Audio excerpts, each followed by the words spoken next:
Hi everyone, this is Dr. Christina Rahm coming to you from Nashville, Tennessee. And today I am talking to you guys without a lot of makeup going on. So some of you guys may not recognize me because when I'm on stage or I'm traveling to different countries, I do wear more makeup than I have on today. But I've had a facial and I wanted to talk about the skin today. So I came to you guys without a lot going on my face, but because I did have a facial to really exfoliate and to get rid of dead skin and to really help the pores breathe and to help my skin really try to facilitate being healthy. Many of you guys know how I feel about the skin. If you guys have heard me talk, I say it's our largest organ, covering 80% of the body, and there's a lot going on that we need to pay attention to in the skin. In fact, I want to give you guys some fun facts. As we age, the skin changes, right? Our skin, when we're born, is able to really regenerate and to facilitate itself in a more effective manner. And like everything else, as we age, it changes a little bit. I wore a shirt to kind of give an example of that. See how this shirt has holes?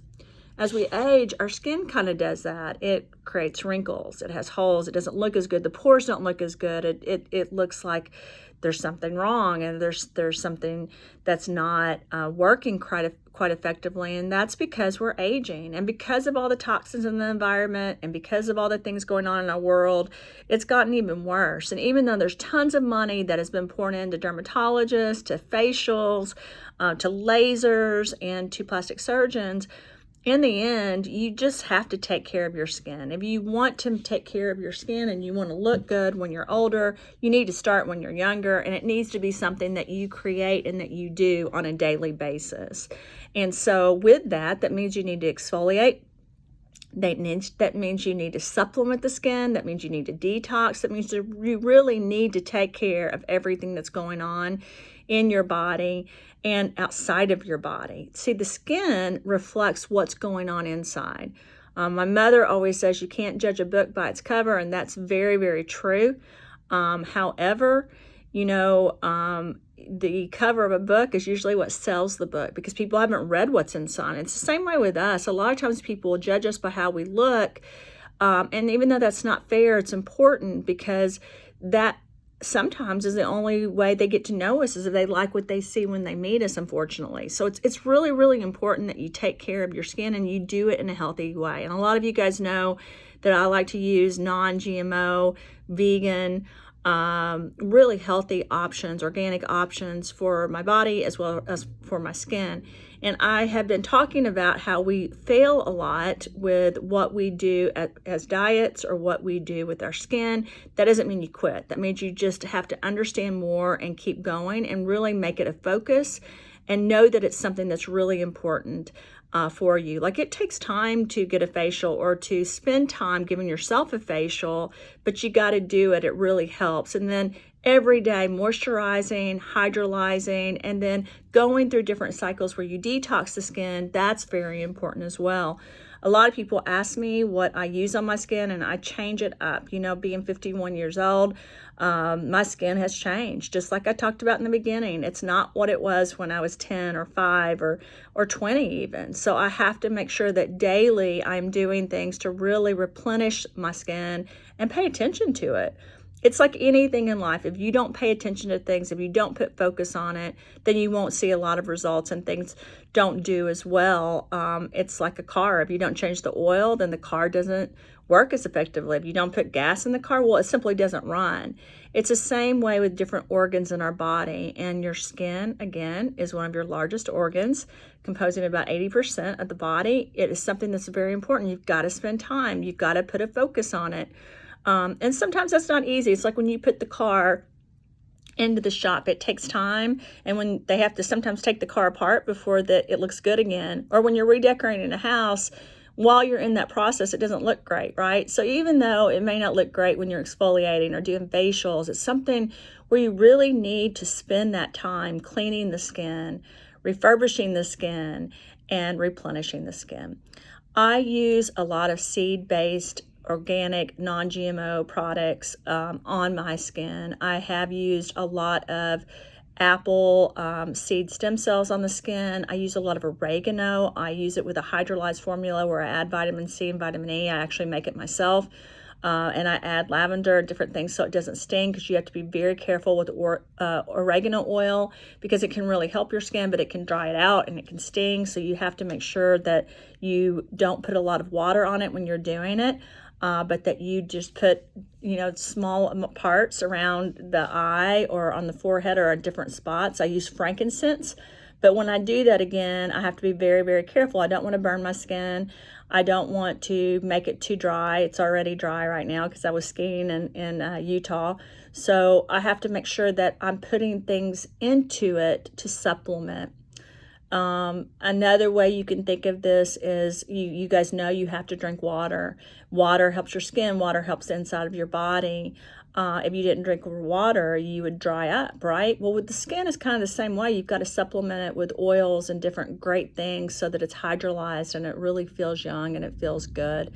It makes a huge difference. Even I know a lot of people forget to put lotions and things on their hands, and that's very, very important. If you don't put it on your hands, then your hands look really old. And as we get older, our goal is to try to maintain the things that make us not look old. So you've really got to use certain things to do that.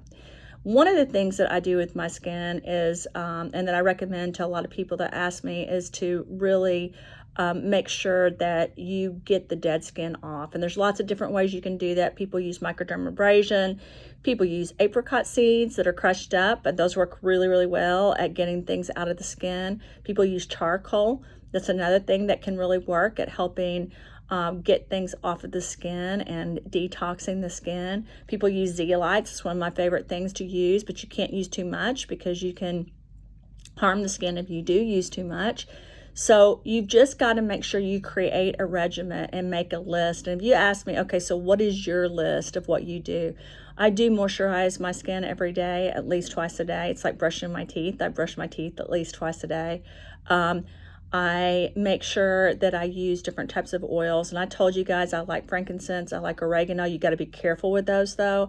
I do like to use lavender. I use lots of coconut oil when I do things. I use witch hazel. It's a great toner if you want to use something to really tone the skin. Witch hazel is a natural product that really helps when you do that. And I use sometimes in the bath, you guys have heard me, I use Epsom salt to help with the detox, and I use sometimes apple cider vinegar even on my skin, but I try not to put apple cider vinegar or Epsom salt on my face very often because it'll dry it out. Hydrogen peroxide is something else I've used sometimes in the bath, but again, it'll dry your skin out, so you've got to be very careful with your face. You want to use things that are really putting the oils back, and that's why I love it when people say, or I don't know if I like it or I don't like it when they say they don't have money for their skin. And I say, well, if you can afford avocado oil or coconut oil, those are things that are very, very good for your skin. Olive oil is another good thing. You just have to be careful if you have oily skin and not use too much, because your oils are really good, especially your good oils that come from good places. But you want to make sure that when you do that, that you're not putting too much on, and that you have to pay attention to your body. And I say this all the time. You own your body. It's one of the things you were given the keys to when you were born. You're the mayor of your body. So you need to pay attention to what happens with your skin and what's going on. And then just going back to what I said in the beginning, your skin reflects the inside of your body. So nutrition and supplements and healthy eating are very, very important. You guys know I use a lot of seed-based products. I'm a huge proponent of Pure, which is a probiotic. If you can't use that, use some other probiotic that really helps the GI, because the GI actually affects everything from the heart to the mind to your skin. So you want to make sure that the bacteria and the fungus and everything is in check inside your body for your skin to really look good. Another thing that I make sure I do is that I have all the vitamins and minerals. So I either will take a packet of Red Sol during the day, or I'll take a packet of Ben. Those are products that I've worked on. Or I will make sure that I'm drinking smoothies that I make at home. I just try to really make sure whether I'm traveling, whether I'm in Mexico or I'm in Budapest, Hungary, or wherever I am, that I have access to things that will really supplement the body and make me healthier. And this year, I'm focusing on really even being healthier than I was last year, because I feel like I was so busy traveling to so many countries that sometimes I lost my ability to take care of myself. And you can't do that, because I've said this many, many times. If you can't take care of yourself, you can't take care of others. And so don't feel guilty if you go get a facial, or if you spend time on your skin, or if it's a focus. You know, a lot of women know it's important because they know it's important how they look to others. A lot of men forget, or they think that they're too manly, or maybe they shouldn't care about their skin, but it's important for them too. We all need to look and be our best, and the skin is one of those things that it does matter. Don't feel selfish when you're taking care of it, and don't feel bad when you don't wear makeup, or if you choose to wear makeup. Just make sure whatever you're putting on your body and your skin is good for you, and it makes you feel good. And then make sure it's something that you want, because you have this one life, and it's important that you use this life to do things that will really help others and help yourself. So anyway, that's my tidbit for today. I hope you guys have a wonderful day today, and forgive the lack of makeup. I look forward to seeing everyone soon, and to our next talk. Bye.